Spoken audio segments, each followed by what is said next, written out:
Welcome back, everyone. I'm Angela Black. This show is called At This Moment here on Revolution Radio, freedomslips.com, every Thursday night at 10 p.m. Eastern on Studio B.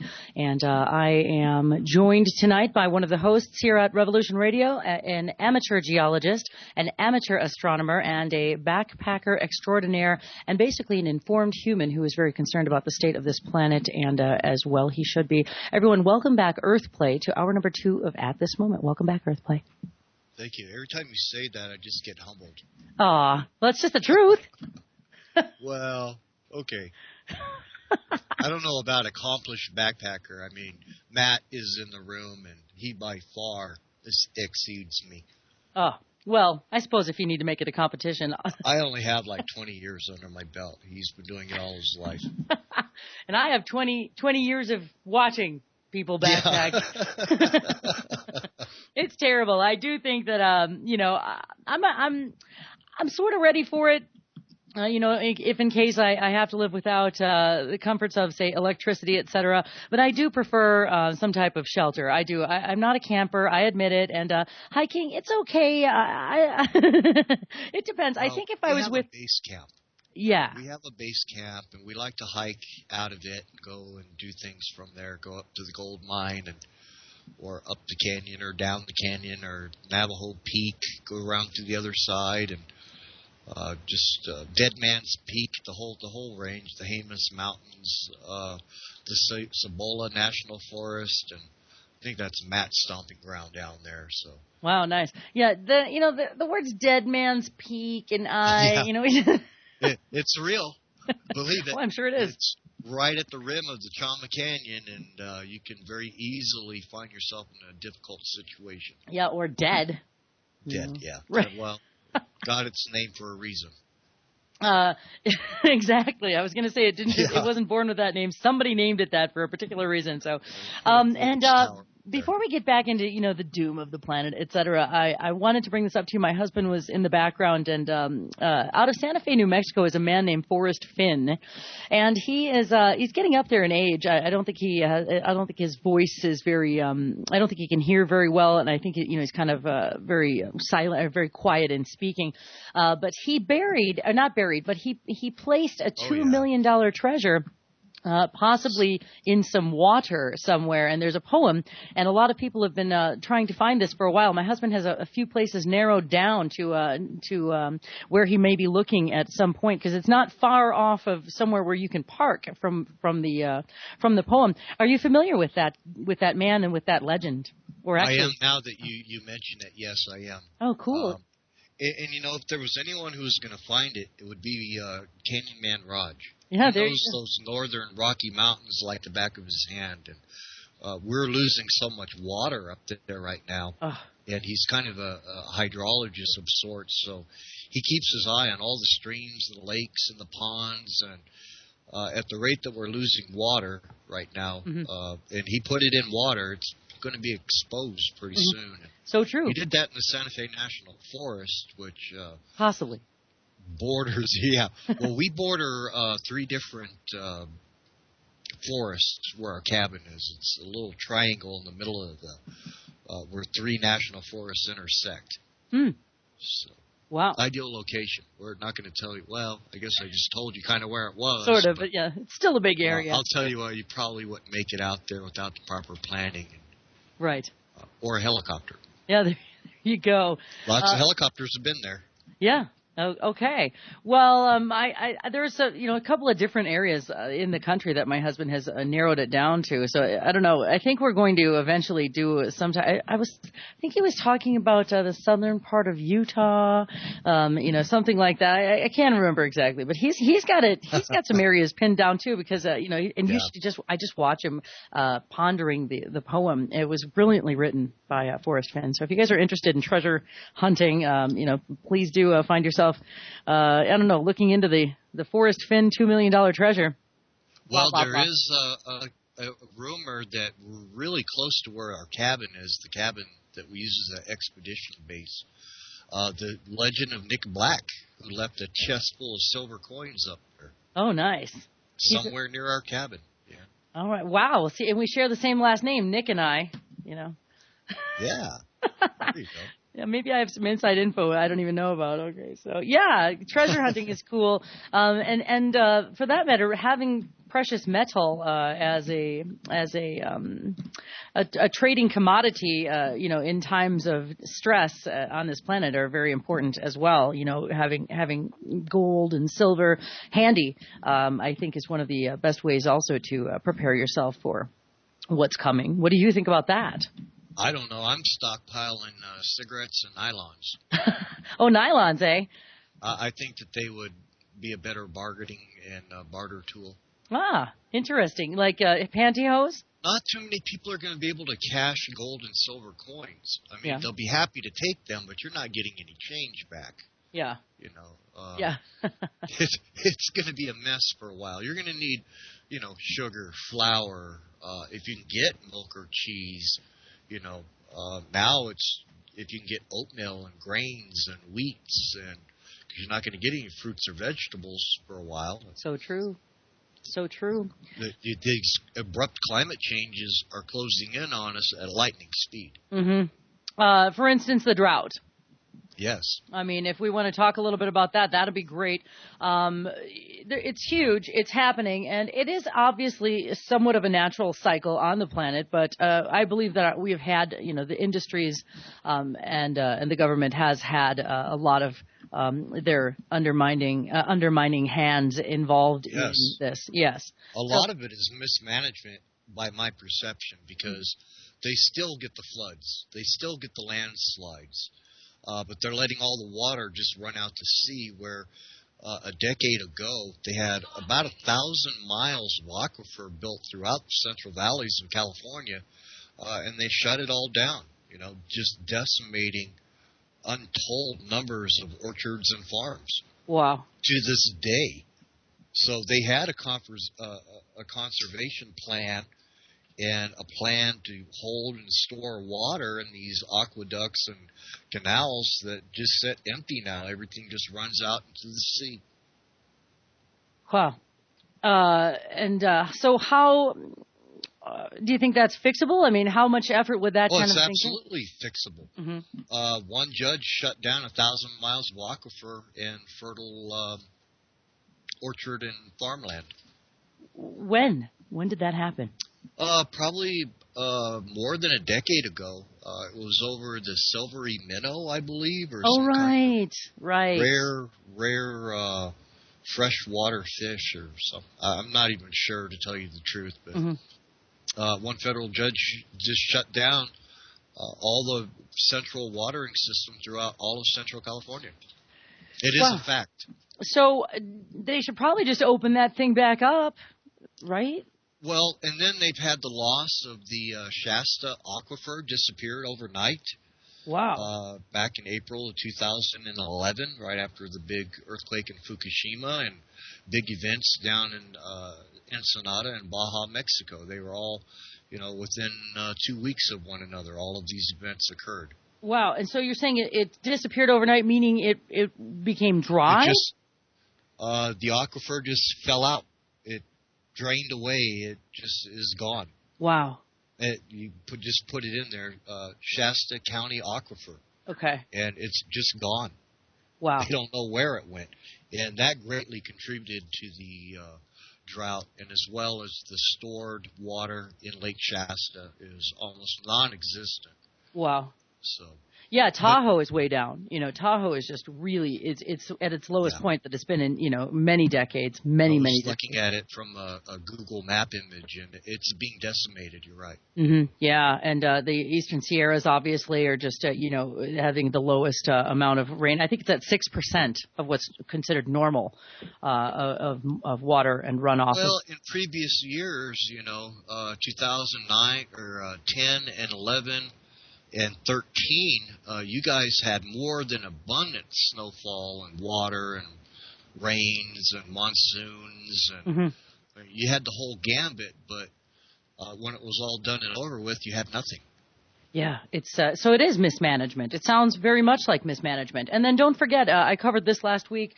I used to live in Palm Springs, and they've been tapping into their water table underground way too much because there are 124 golf courses, I think, at current times. Yeah, 124 in that particular area.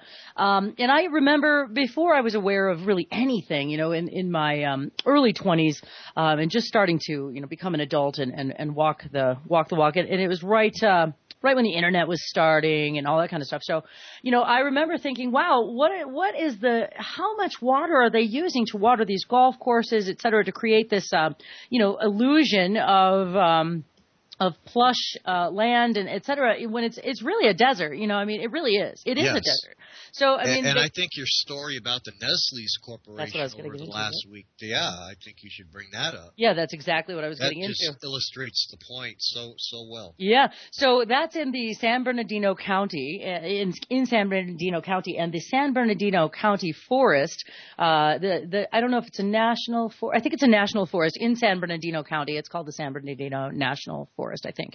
And apparently Nestle has been mining water there for 30 years without a permit, almost 30 years. And when you think of the huge level of that, and then telling everybody to, flush their toilet once less a day, it's just kind of, I don't know. It's amazing. And the corporations use the water and just throw it out. Yeah. And billions of gallons. Yeah, and they pollute it. They pollute the water. The different corporations. Obviously, Nestle is using much of it to sell it as bottled water. They sell it also as Arrowhead natural spring water now too. But beside that, they're making what is it? Are they Pepsi or are they Coke or which one are they? I don't even. Maybe I don't know. But they're. I don't buy their products. I don't know. Yeah, I agree. I don't either. I don't my either. Own water. Mm-hmm. Exactly. And I do that's the other thing. What about okay. Do we have anything more to talk about in that particular area before I go to the next thing, which is drinking water? Anything else? We could go on forever on all of these topics. Yeah. Move along. Okay. So regarding drinking water and fluoridation, okay, and that type of thing. Well, because you were saying, you bring your own water, and so where do you get your water? Out of your tap, or do you get it out of the streams? And do you purify it? Well, a lot of the water in the area that I live in is well water or valley water. It comes from the Rio Grande aquifer. Then we also have a municipal water system. And now I have to filter it, and I don't like to drink it because they just started adding fluoride to it. What is going on? Why would they vote that in? It just makes absolutely no sense. Dollars and cents, I guess. You know, it's cheaper and more effective than doing it the slow, natural way. I mean, it's a waste product. It's quick and instant. It is. Yeah, it's a mining product. Mm-hmm. It's poisonous. Mm-hmm. And I guess they need a way to get rid of it. So why not, put it in the parts per billion or million, whichever it is, in the drinking water and dumb down. Same solution again. The solution to pollution is dilution. So they think they just dilute it in the water systems because it has these arbitrary and even false effects. Like 4 out of 5 dentists recommend that you drink fluoride in your drinking water. Mm-hmm. Mm-hmm. It's ridiculous. Yeah. Yes, it's ridiculous. It's a lie. It is a lie. It's funny. I remember we don't have fluoridated water up here, which is just beautiful and also a shock. Well, you can't get away from it. Right. Because fluoride is a negative bonder, and most everything in nature is positive. So it's really hard to blend certain elements together.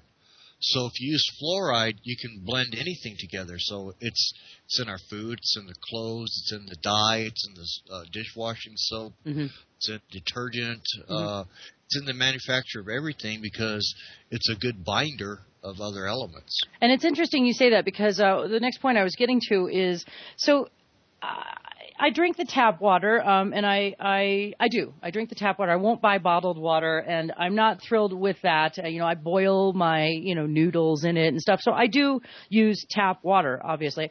And anybody who pretends that they don't ever use tap water is probably lying to themselves. I mean, because we shower, Right. we bathe ourselves in it. Yeah, same here. So I bought a water purification system, a filter, and it was on the package. It was the pure water filtration system, PU with the 2 dots on it, R, and they prided themselves on the package. In working with the American Dental Association in keeping the fluoride in the water, and it was definitely not part of the filtration process. And they were really proud about that they were working hand in hand with the American Dental Association to keep the fluoride in the water. It is no different than the FDA telling you that, it's just a little bit toxic, or, the NRC telling you that the nuclear waste coming to our shore is no more dangerous than the radiation you'll eat in 100 bananas. Right. Or in a bag of potato chips. Right. Just totally asinine comments. Yeah, I mean, just complete and total blatant lies. Yes. And it's funny. I was talking to someone yesterday at a local grocery store, and she's an intelligent lady. She's been working in the produce department for a long time over there, and I've said hello to her a few times. I don't go to that store as often, and I was watching her. The whole conversation started because I was watching her throw out, just pounds and pounds and pounds and pounds of berries that were perfectly fine, And I was asking her, I said, "You guys don't donate that to the hungry, Oh no!" And she was under the impression that they make a mulch out of it and sell it back to someone, and they, And I worked for the same corporation in another location, and they do no such thing. They throw it out in the trash with everything else. Yeah, and it's disgusting. It's unbelievable. It's gotten to the point now where it's illegal to feed homeless people or to bring potluck dinner to schools and churches. Right, right. It has to be catered and licensed and approved. You have to have a tax license. Yeah, exactly. And so I watched this horrible, disregard for, if there's one thing that people do need, and of course nothing's, even the organic food is no longer organic. It's got, strontium, barium, cesium, aluminum coming from, the skies. And I mean, it's almost impossible to grow a beautiful piece of produce these days without it being contaminated somehow. Anyway, but nonetheless, it's still, better for you than, say, processed white flour in a box. And so, and I hate to even compare those two because there really is no comparison. Anyway, so to watch that this is the item in the store that they don't donate, and we got into a conversation, basically a truth or conversation. I started, talking about this or that, and I was bringing up the geoengineering and chemtrails and stuff, and she looked at me she said, "Oh, I thought she truly, and I mean, again, not a stupid individual, a really pleasant, normal person who just said, "Oh no, I thought that was condensation. Those are contrails. That just comes from." And she had no idea what I was talking about. Never even heard of it. People don't have enough information. I run into the same problem when I talk about Israel. Mm-hmm. And the first thing they say is, "Well, Israel has the right to defend itself." Mm-hmm. Mm-hmm. And then right then and there, they don't have enough information that they're just feeding you back sound bites. Mm-hmm. Exactly, and thought processes from the sound bites. So it's very that's why you do what you do. I do what I do. That's what we do here on Revolution Radio. Is we bring topics to the surface and invite people to do their own research. Which is so important because it's just bizarre to me to come across individuals that literally have no clue of what's going on. People are busy, just trying to survive, to get, home from work without being pulled over by the police. Mm-hmm. Or somebody giving you a ticket because they don't like the way your yard looks. Mm-hmm. And because your neighbor called on them. Or animal control is there. Or you're using your wood-burning fireplace. Or somebody saw you using the sprinkler. Uh-huh. I mean... Holy God, people, and then the rest of this stuff is just kind of out there on the fringe, and they don't really have enough information, and they only get these little sound bites, and it's easy for them to dismiss. Well, it must not be important I didn't see it on the news. Mm-hmm. So it's not really their fault. They're really not even exposed to these topics. Right. Now, the people that I hang around with are sharp. They when I bring up topics, they can laugh about it. Yeah, that's a journey. I mean, I try to stay lighthearted, as well. But there are days when I don't mean laugh at it as in ridicule it. It's an uncomfortable laugh, like, yeah, we know, but what do you? I got to pay the bills next week, and you know. Yeah, true. Wow. All right, so let's see. We're talking about the drought. We're talking about basically that being the product of mismanagement and possibly sinister mismanagement at that.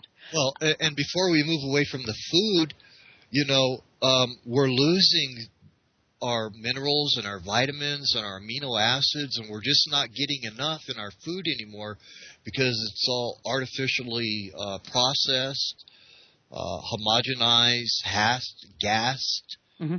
All kinds of things are happening to our food, and that's not the hormones or anything else that they use.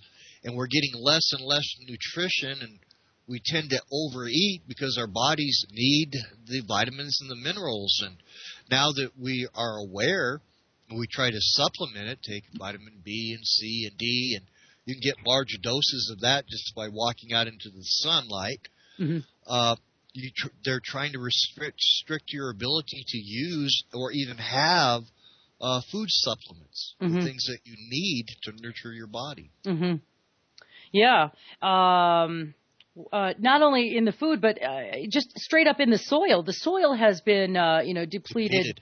Yeah, it's, there are like about...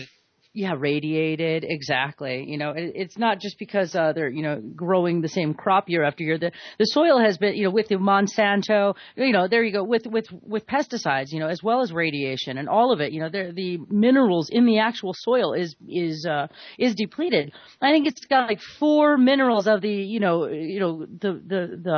the 20s and 30s, minerals that are supposed to be in that, in the soil. The nitrates in the soil are dying. Yeah, the bacteria in the dirt are dying, mm-hmm. and it's being replaced with aluminum barates, which is having a very detrimental effect because now forest fires, they don't burn down to the nub. They burn because of the aluminum in the soil, burn the roots deep into the ground, and the firefighters can't really put the fires out. And the fires are burning much, much hotter. Mm-hmm. That's just a known fact that this is occurring. That's why these fires that we've had in the last 5 years have been some of the largest in recorded history. I see. And they burn much hotter. I see. Wow. That's very interesting. So... Okay, and then just to jump I wanted to make one more comment, sure. if I can. Absolutely. About Monsanto's. Mm-hmm. I remember in the 70s when they were having congressional hearings on the mantra that they were going to feed the world. Right. They've done no such thing. They have strangulated and even curbed the food market. Yep. They've strangulated it. Yep. Nobody's absolutely. being fed. Yeah. And the food market, they're strangling it. Mm-hmm.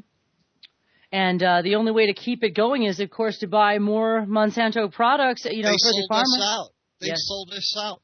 It's Absolutely. part of the Zionist bullshit that mm-hmm. they're trying to institute worldwide. Mm-hmm.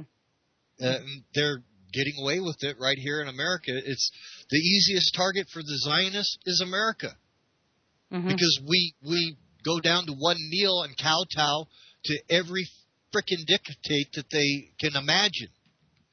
Mm-hmm. Excuse me, I'm going to get a little bit out of hand here. It's all right. It happens. You're welcome to be angry. This is a subject that needs to be talked about, but the people that do risk, petty retaliations. Mm-hmm. Your internet screws up. Your phone screws up. This gets hacked. Something gets turned off. Now you're subscribed to every porn site in America and in the UK and in Africa, and your bank accounts are froze, and just little glitches and accidents happening to you. Yeah. You know, enough is enough. That's foolishness, and I say it all the time. I hope you guys transcribe my text right at the listening station Bravo Sierra. Mm-hmm. You know, we probably get more airtime here, Angela, than we do at a town hall meeting, you know, because they are listening. We just wish that they would listen to what we were saying instead of just eavesdropping. Yeah. And, well, I think that, they're eavesdropping, and they're just basically, they're programmed to look at us as, part of the problem, which is so funny. You know, it's just so bizarre. And I do wonder how these people sleep at night. I really do. You know, they're not really people. If I had that kind of a bank account, I'd probably sleep pretty good too. Because you'd have some really good pharmaceuticals. Just medicated up. And, oh gosh. Okay. Start wearing a white glove on my right hand. Why is that? I'm missing it. That's a Michael Jackson. Right. Never mind. Okay. I start medicating myself so I can sleep at night. Yeah. Well, yeah. The connection didn't. I gotcha. You know what? I just sometimes I'm a little slow on the uptake. That's all. Yep. Wait, here you go. Ha ha ha ha. There, I laughed for you. There you go. Okay, I just lost my train of thought. We said that about Monsanto's dirty sons of bitches. Yeah. Zionists, dirty sons of bitches. Mm-hmm. Me cowering populations to lies, basically. Because if you look at these things for yourself, it's just a little bit more deep and sinister than you suspected. It's not exactly the same as the 6 o'clock Barbie who smiles and tells you that the clowns and the unicorns and everything are, swirling around and everything is fine. It is bizarre. You know, being a media person, I've been in the media for much of my life, in my adult life, and I was in mainstream media. Oh gosh. In the late 90s and the early 2000s, and I actually jumped out completely out of the media and broadcasting for about 10 years. And as I reemerged into being a broadcaster here at Revolution Radio, that's really where I haven't really left here ever. You know, I'm glad to be a part of this Truth Network. You know, people love to have their critical moments about this, but yeah, we're a family, and we're also a really great Truth Network, and we're able to get out. One of the corners in my structure. Yeah, and me too. Yeah, you know, absolutely. And we are listener supported. We don't have, all those advertisements going on, et cetera. And okay, I remember where I was going now. With, you were talking about the Barbie on the TV, et cetera. Yeah, I'm glad I didn't pursue that career and end up, where all of a sudden I didn't even know what I was doing, because that's probably what happened to a lot of these people. That is not reporting. That is teleprompter reading. Right. I mean, they're not going out getting their stories or looking into the stories themselves. Right. They're just reading a script. Right. And somewhere along the way it changed. I mean, it's always been, the newscaster, the mainstream media newscaster has always been a puppet. But it's. But where's the integrity? Right. Well, that's just it. And also, there's no personal integrity among these people, and I can't take them serious. Mm-hmm, exactly. So that is why I'm glad I did take the decade off, because I think I might have ended up waking up into one of those bodies, if you will, where all of a sudden I was looking around and I was lying to the people and I didn't even realize it, and, because it just kind of happened, and maybe I had morphed into it. Not me personally, but it's one of the reasons I'm glad I was out of broadcasting for 10 years. I had a point, we were on the Monsanto thing and we were on newscasting, broadcasting. Sorry, and I got you on the Barbies. That's okay. That's okay. We're here talking. It really doesn't matter. But anyway, okay. So what's next on your brain? We were talking about drought. We're talking about corporations. We're talking about the sinister nature of everything. What's next on your brain? Oh, boy. We talked about Fukushima and what a tragedy, unnecessary tragedy this is. The extinction level event that is happening, not just in the Pacific. This is getting to be worldwide, but our very near future, these methane hydrates. Yes, that is an area I really wanted to get into, and I'm so glad you brought it up. Yeah, this is going to haunt us for the rest of our adult lives, like radiation is going to be falling on us like invisible snowfall for the rest of our lives. Mm-hmm. Just we have a lot of trigger points closing in on us right now that are real, tangible, and definitely threatening. Yes. Okay. So for the people that don't know, look up methane hydrate. Basically, these are chunks of methane that have been frozen. That are frozen. It's kind of like, I think I don't know if it's black ice or what. I don't think it's black ice. Can't remember the exact. Well, there's a difference here. When methane is released from the sea floor or is trapped in ice, there's two different things that happen. Okay. First of all, one is a biological methane that is released out of swamps and biological decay on the surface of the earth. Now, if that decay, for whatever reason, gets trapped under ice, it gets frozen, and it's not exposed to any oxygen, it can't get any oxygen, it kind of does a mutation. It becomes 167 times more dense and it packs into ice lattice. Okay. And freezes just beneath the surface, and it just accumulates and accumulates and accumulates, and unless it can get any oxygen, it just keeps growing. Mm-hmm. And what's happening here now is that the methane hydrates are being uncovered. The seafloor, the sediment is actually opening up due to earthquake activity, changing oceanic currents that take the sediment, dig it down a little bit deeper and carry it away, exposing and landslide areas that expose the methane hydrates, and they start bubbling up through the seawater. And, of course, you know what happens if you go through a methane fountain or bubbles in any fresh or seawater. You lose all buoyancy. Mm-hmm. Sink straight to the bottom. But as these methane hydrates are being released at 167 times the density of any other greenhouse gas, they're forming above the oxygen layer of the Earth, which is at about 30 to 33,000 feet. So the airplanes are actually having to fly through this stuff, as well as Fukushima radiation, and they're getting what's called Wegener effects, where they're getting much higher degrees of metal fatigue in aircraft. Wow. And it's very rapid, very, very rapid. Just a couple of flights and bolts and things and sheet metal and things are starting to fatigue quite easily. Wow. And it's called the Wegener effect. It's a new phenomenon, I believe. They've probably known about it for 50 years. But the methane hydrates are now forming an atmospheric layer around the Earth, just above the oxygen layer. It actually, at 12,500 feet, you get hypoxia. So you could do that climbing up a mountain, 14,000 feet, Mount Everest, or, you can get hypoxia going up in a balloon. That's why you need to be in a pressurized aircraft if you go above 12,500 feet. Well, at some layer up there, about 33,000 feet, now another layer of these methane hydrates are starting to gather, and it's going to become more and more saturated, more and more dense, until they themselves are going to start becoming a fog or a mist, or cloudy, which a colloid, basically. Yeah, it's going to block or trap any heat from escaping from the planet. So it's going to have a heating effect, while on the other hand, simultaneously it's going to have a cooling effect because it's blocking most of the sun reaching the Earth's surface.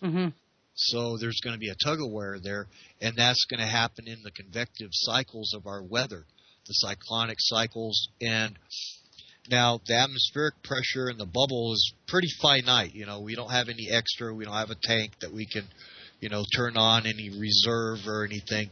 So now it's being encapsulated by another layer of absolute deadly poison, because if you breathed any of it, you would die instantly. But when it becomes a mist, a vapor, then it becomes lethal and in high enough concentrations that it could be ignited by something like lightning. Wow. And if we're breathing that as well, it's now, Well, it's lighter than air, so you're only breathing it as it passes through the environment. Mm-hmm. But basically, entire ecosystems can be wiped out. It would be like Tunguska events occurring around the Arctic Circle. Wow. A lot of it's 4, 5, 6. I have no way of knowing, but multiple simultaneous Tunguska type events could, and they even know now that it is saturated down to the U.S.-Canadian border. Wow. Definitively, they do know that. Wow. So, and then obviously if it's creating a heating situation for, either portions of the year or portions of, just the natural. It's heating up the Arctic. Which is exposing more of them, which is just the fastest warming on the planet right now is happening not in Africa or the Sahara or Brazil or Australia. It's happening in the Antarctic, in the Arctic Circle right now. Wow. And it's just and it's basically fueling itself because the warmer it gets, the more it's exposed. They believe that it's gotten to a point right now where it's come to a positive energy, which is not positive for us, a positive feedback loop. Mm-hmm. It's not positive for us, but it's positive in the system is now that it's self-sustaining. A feedback loop that is now self-sustaining that helps, it to keep releasing the gases. And if we get an eruption of 1 or 2%, it would be a global event. Wow, and that is a huge statement. 1 or 2%? Just in hours. In hours, yes. A catastrophic release of 1 or 2% of any of these methane hydrate pockets. And it's already beginning to occur in these big blowholes that they're finding all over Australia or Siberia right now. At first, they had just found a couple of them, believing they had been crater impacts or meteor impacts or something of that nature. Now they know that these are methane pockets that are just blowing, ripping a hole through the ground. They're blowholes, not sinkholes. Hundreds of them now. Wow. And so if these things one more thing. Go ahead. It's even happening under Lake Superior right now. So shipping lanes this year have been halted because of massive methane reserves being released under Lake Superior. So it is creeping down well beyond these methane fountains, and releases are coming well beyond the Arctic Circle at this point. Wow. And that's, besides, how are they going to stop it? I mean, well, let me ask you this. They cannot stop it. Okay. There's been some geologists and madmen and crazy people on the planet that think that our only hope is to deliberately set off Yellowstone and rapidly cool our planet. Wow.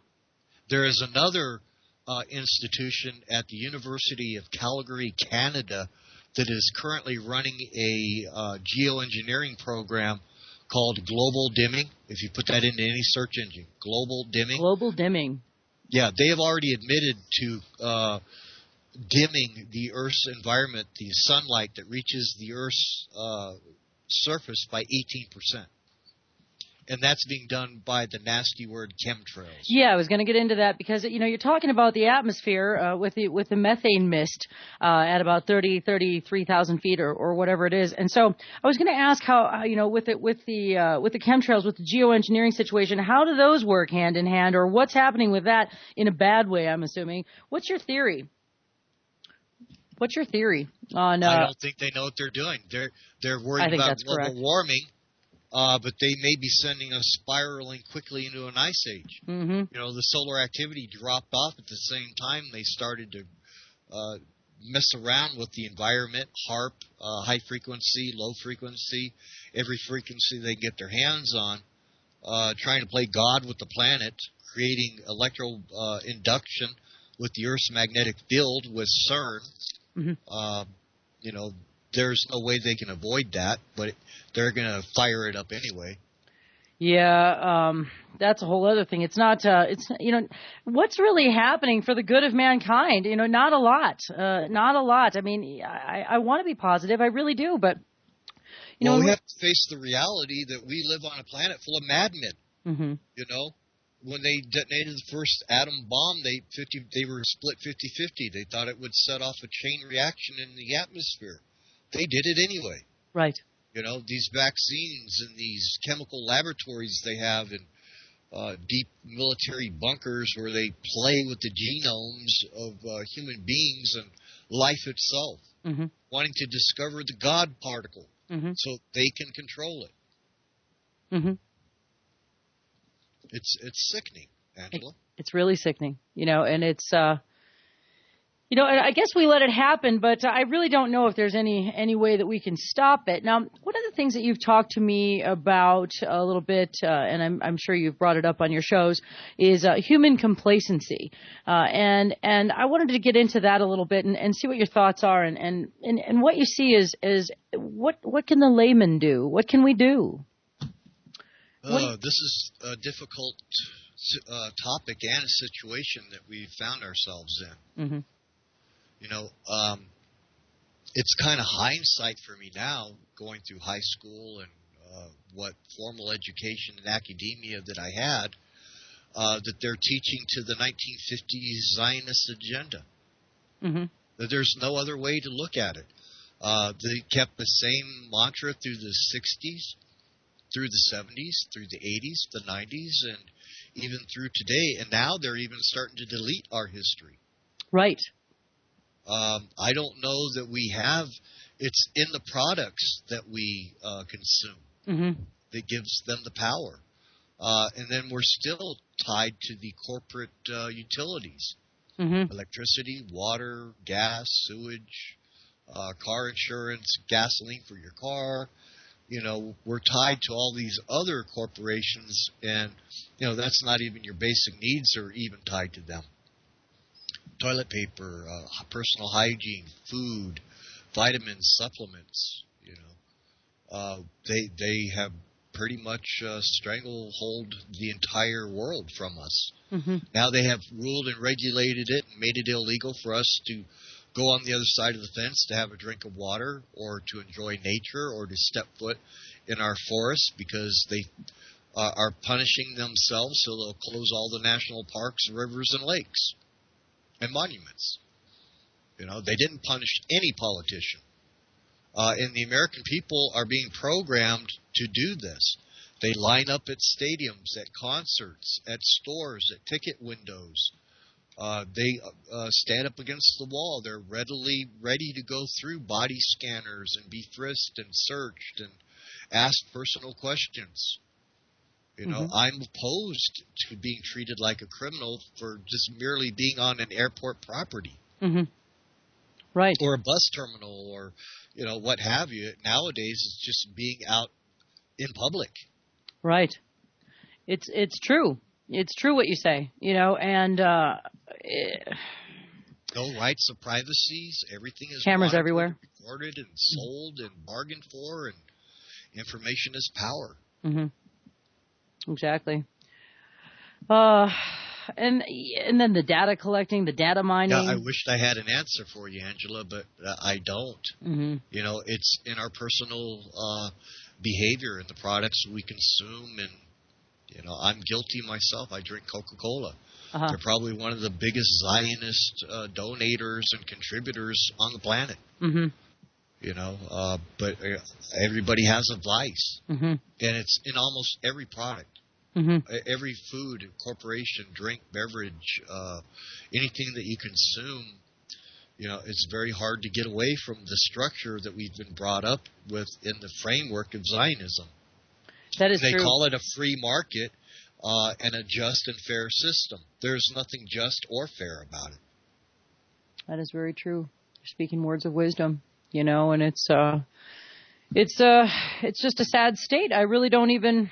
I'm just here to report on it and inspire thought and conversation and awareness.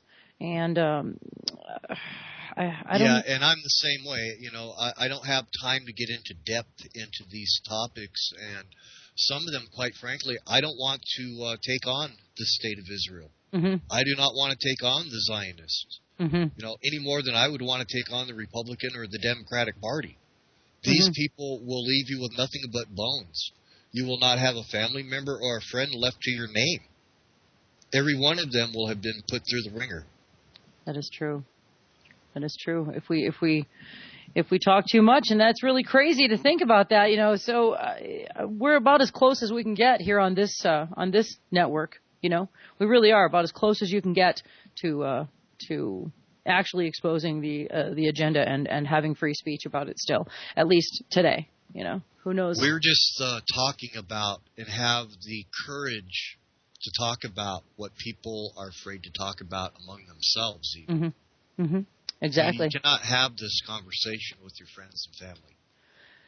Yeah, it was was a hope that you could, but the level of understanding of programming, of environmental, you know, you are a product of your environment. And look at the environment that we live in. Mm-hmm. Hmm. Wow. I don't even know what to say right now. Goodness. Okay. Just say hello to the guys at the NSA listening post, Bravo Sierra. Right, exactly. And move along. Yeah, exactly. You know, and you were mentioning this earlier about people being, you know, all of a sudden your computers get infiltrated. You know, people are, you know, all of a sudden they have all this pornography on their computer and God forbid, child pornography. A lot of people are being set. The minute you're labeled a pedophile, and pedophilia is horrible, and it does exist, you know, in the elite, you know, et cetera. So it's really interesting to watch somebody get you know, put into that category and just watch everybody turn their backs on individuals, you know, because they've been labeled as such, or for that matter, were lured in, you know, and just weren't careful. Well, you see, this would actually makes me a terrorist here, Angela, and Homeland Security really doesn't like people like me because I believe that a pedophile should be dealt with on the spot. Mm-hmm. Yeah. Never to be a threat to another child ever again. I hear that. I mean, if you're caught with the child, I mean, there is no defense. True. That is very true. That I don't need 3 years of lawyers haggling for me to make up my mind. Mm-hmm. And all the therapy in the world can't undo it. Mm-hmm. Just take him off into the woods or the desert and deal justice. Mm-hmm. And all that, you know, that makes BS. me a terrorist and a vigilante. Wow. Well, that's, you know, one of the reasons that I own guns, Angela, is because, you know, I'm not afraid of Iraqis and I'm not afraid of Chinese or terrorists. I'm afraid of my federal government and the filth that they allow to crawl our streets while we're at work. Mm-hmm. Crawling through our windows while we're at work. Wow. Care to elaborate? Not really. I think that about summed it up. Yeah. The chat room is not really that complex of a guy. Right. I hear you. And the other thing is, you know, they're recording everything, even when your phone's off, your cell phone's off, your computer's off. You know, if it's still turned, I'm assuming even if it is unplugged, it's still possible to record everything. You know, your smartphone's watching you, your TV's watching you, everything's being recorded. My son, interestingly, just moved to Salt Lake, and he drives by that big data center every day. He says it's a very you know, odd place. You know, there's you know, helicopters, black helicopters flying around, you know, patrolling the areas at all times. It's you know, it's right there. It's huge, but you know, we don't even know what's underground. I mean, that's just the surface. And to look at the whole data mining thing and you know, and you know, the complacency with us, and I'm guilty too. We all are. And so, you know, the Facebook thing, you know, et cetera. You know, give them pictures of your grandma. Give them pictures of you know, your cat. Tell about, you know, what restaurants you were at today, you know, and all that. And I keep it as low key as possible, but I'm still on Facebook. You know, I posted about this show tonight, you know, and had a thought in my mind that I'm at risk for doing so. But they're also owned by the CIA, and you're sending them every single thing that they need to keep a data stream on you. Same thing with Google. Google is doing that. All of them. Skype does it. They all do it. They all do it. And people think, oh, I've got nothing to hide and that type of thing. Well, congratulations. Data mining is what it is. Somebody will hear you say one little snip of something, one little sound bite. It might have been part of an entire sentence, but that's enough to fry you in the media. That is so true. That is just so true. And, and I think at this point, the hosts here at Revolution Radio, if we're not on the list, then we're doing something wrong. I don't know. Wow. It's Well, I'm probably on the list because I meet the categories that Homeland Security set down. Let's see if I still have that list available to me. If you're a member of a religious organization, if you're a Christian, if you're a returning vet, you have to be psychologically evaluated, or you can't own a gun within 4 years of returning. If you're a gun owner, you're probably on this list. If you have more than 2 boxes of ammunition or have more than 7 days worth of food in your home, you may be a domestic terrorist. If you were homeschooled, you may be a domestic terrorist. I mean, I fit into almost every one of those. If you did not vote for Barack Obama or do not agree with the federal government, you may be a domestic terrorist. If you speak out against the federal government, you are a domestic terrorist. Are there more on that list? I was just going by I don't have my notes right in front of me. Those are just the ones that came off the top of my head. Wow. We've been joined by a caller, actually. Area code 817 has decided to call in. Hello, 817. Hey, guys. This is Highlander. Hi, Highlander. Hi. Hi. What's up? What's on your mind? I'm basically listening to you guys, but I saw a video today of the Marines training to corral people in, basically Americans into situation for riot control, which violates posse comitatus, and we see this week after week. It's posse one thing after the next. Does not exist in constitution-free zones that they established in 2009. Which is basically 100 miles from any coast or border. Yeah. Wow. Yeah. And well, not only that. Caller. Pardon? Go ahead, Highlander. No. It hasn't existed for years and years. I mean, all they have to do is call some type of special, what do they call it? Some type of national emergency, and then that disappears, so they can institute martial law anytime they want to. And we've been constantly under some type of national emergency ever since. So, it's interesting you say that in exactly that text, in exactly that context, because I remember as a child and as a young adult when I would hear that, said politician would declare a state of emergency in some type of catastrophe area. And I used to think, oh, good, that's safe, that's wonderful. But now that you say that, it is, for them to declare a state of emergency is basically just, carte blanche for martial law. You are correct. And it also makes you a criminal in your own home, because whenever they make one of these declarations, it now becomes a felony to be in possession of any kind of a firearm. Wow. Even in your own home. If your county or your state or wherever you are is under a declaration, an emergency declaration of natural disaster or anything else. That is some of the things that they're doing to us. Training us for the next time so that we're not in shock. That's the other thing. They're labeling us as criminals is what they're doing. Terrorists and criminals. In our own country. In our own homes. And getting us comfortable with accepting that. It's Zionist bullshit. I'm sorry. There's no other way to say it. Wow. We've just got a couple minutes left here. Do you want to talk a little bit more about the Constitution-free zones since you just brought that up? It's been very interesting to me. I've been looking into it a lot. Well, it's Are you very asking disturbing. me? No, I was asking Earthplay. I'm sorry. Please go ahead. Yes. If you had something to contribute, I'm all ears. Basically, they have our Senate and our Congress has decided with Homeland Security and FEMA to create a constitution-free zone within 100 miles of any U.S. border. So Canada, Mexico, the Pacific Ocean, and the Atlantic Ocean are our borders. Within 100 miles of that is a constitution-free zone. You have no constitutional rights. And many of the metropolis cities are within 100 miles of the coast or on the coastline directly. Mm-hmm. Welcome to martial law. It's here. You have no constitutional rights, although you think that you do.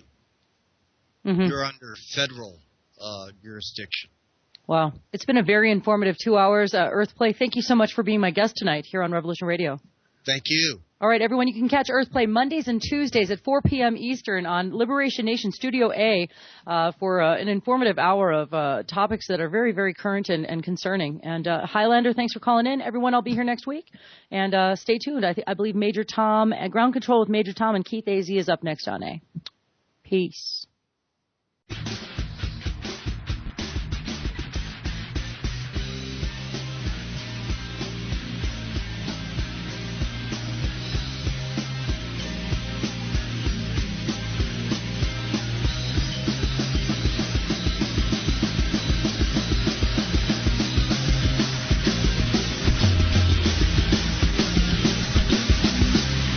Listening to Revolution Radio.